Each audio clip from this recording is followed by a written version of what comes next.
My topic is neglected and excluded aspect, critical perspective on internet research in mainland China. Why do the review research? In 1994, Chinese government opened internet service to the public. From 1995 up till now, the papers and articles on internet and new media have gradually increased. I will review these papers published in four mainstream academic journals: Journalism and Communication, sponsored by CIRC, Modern Communication, sponsored by China Communication University, International Communication, sponsored by China People's University. Last one is Journalism Society from Shanghai, Fudan University.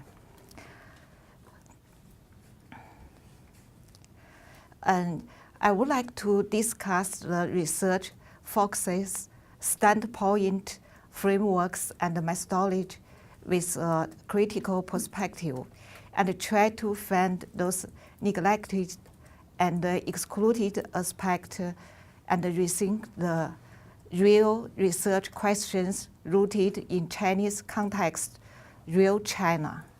The real China is from Premier Wen Jiabao's statement, Getting to Know the Real China, at the general debate of the UN General Assembly in 2010. China has created economic growth miracle since the 1990s. However, as Wen Jiabao said, many places in the central and western region and the vast rural areas are still rather backward, and we have 150 million people living below the poverty line set by the UN. China is still in the primary stage of socialism and remains a developing country.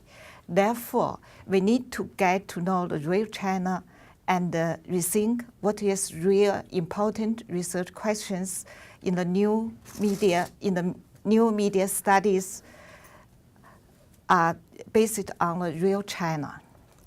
The second reason is that I would like to try to bridge the gap between practice and studies. Since 1990s, I have done much research on the topics like communication, ICT for development, empowering marginal groups through communication, HIV/AIDS prevention and intervention, like violence against children and women, combat human trafficking, like these topics. And since in 2007, Professor Jack Chiu and I launched a new research project, Migrant Workers, Communications and Empowerment. The focus is on how migrant workers have used the media and communication to develop working class culture and promote social change. We have found so many cases in which people's communication practice from below have great influence of society, but we can't see this topic in media studies, especially in new media studies. It seems that there is a big gap between media studies and people's practice. That's why I do review research. And in my study, the key research question is what are the neglected and excluded aspects in new media studies in mainland China. To answer my research question, I adopted the content analysis and discourse analysis method. Using keywords, new media, ICT, internet, and mobile phone, And I collected 650 papers published from 1990 to 2011 from 4 mainstreaming academic journals. The key research question is divided into 4 question groups, including general situation, research perspectives, theoretic frameworks, and connection between new media, traditional media, and the people's practice. And main findings. First one is about themes or topics. The table shows that about 50% of the papers focus on the media market and control research. Some papers on effect or message studies also hold the market perspective and control perspective. The 2 about research method. There is a lack of empirical studies. 3, research perspectives. Studies. My question is, these studies are for whom? We found that most studies are aimed at media market and increasing academic knowledge. For group perspective, my question is, these studies, whose internet, whose new media? Most studies presented experience and views from internet users and audience of the mass media. However, we lost those marginal groups in China, such as workers, migrant workers, peasants, minority groups, and disabled people in our research region. 5, participatory perspective. Action takers or object of action. In most studies, people were taken as object of action or object of media literacy education. They have been not presented as action takers. 6, theoretic framework. Most studies adopted the technological determinism as guideline, and there is a lack of analysis from social determinism and critical studies. The last one is about connection. This study found that most studies didn't discuss the connection between the mass media, new media, and the people's practice. And almost all studies didn't mention any relationship between the alternative media, new media, and the people's practice. So based on the data analysis, I identified 8 aspects that new media studies neglected and excluded. 1, most studies have concentrate on how to make media stronger. In Chinese, 做大做强, and neglected different social groups. Social groups need rooted in their media practices and pay insufficient attention to the social systems which influenced their media practices. 2, experience from male and middle class is substituted for all classes.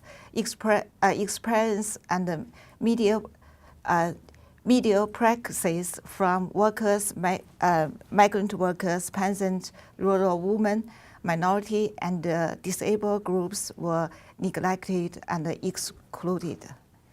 3, new media were naturally taken as a technological advanced force for social progress.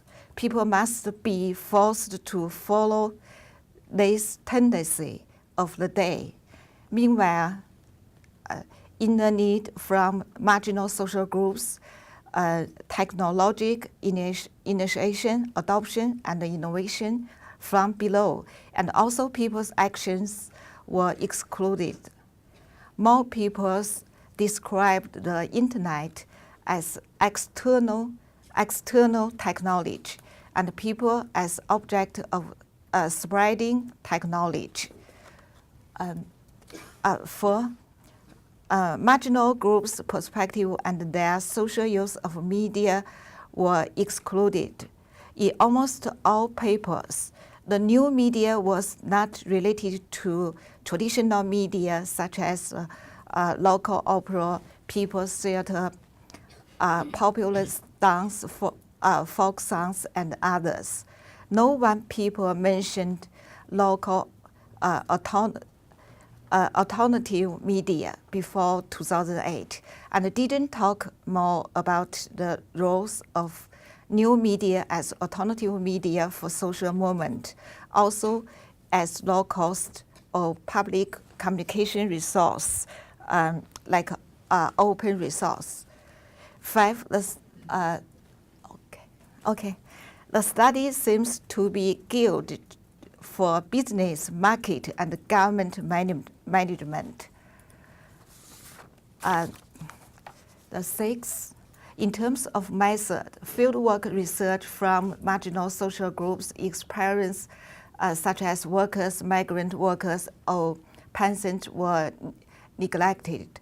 Most studies are comment and discussion on account of the personal observation on the international communication or need from governmental control.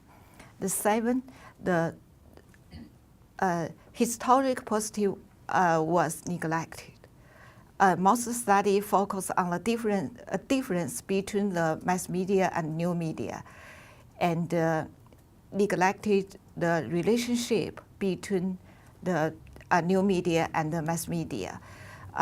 Some scholars didn't pay enough attention to the role of new media, which was closely related to people's use of traditional media. Last one is in the field, we lack reflection on technological determinism, and the premise that new media certainly push the society to progress.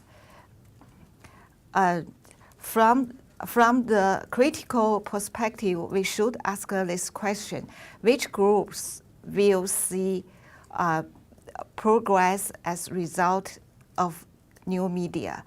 Who will have more power and why? Who defend the progress? Is bridging the digital divide a process of empowering marginal groups or process of confirming that marginal groups are backward? And who was empowered or depowered by using new media? Now, many scholars like to talk about media convergence and the media market, but we have really neglected media convergence from below by examining people's practice. In our research project, Action Research on Migrant Workers' Communication and Empowerment, we found many instances of migrant workers' practice on media convergence to change society. For example, like MV. MV means music, okay? Music video, voices from grandchildren. Or another example is online video movement, spring gala for migrant workers by migrant workers. The voices, expressions, and struggles of workers became visible and were heard in our society. So media convergence is also a struggle weapon for migrant workers and other marginal groups. And so may I just a small video, only 3 minutes. Just example, MV, music, a music video.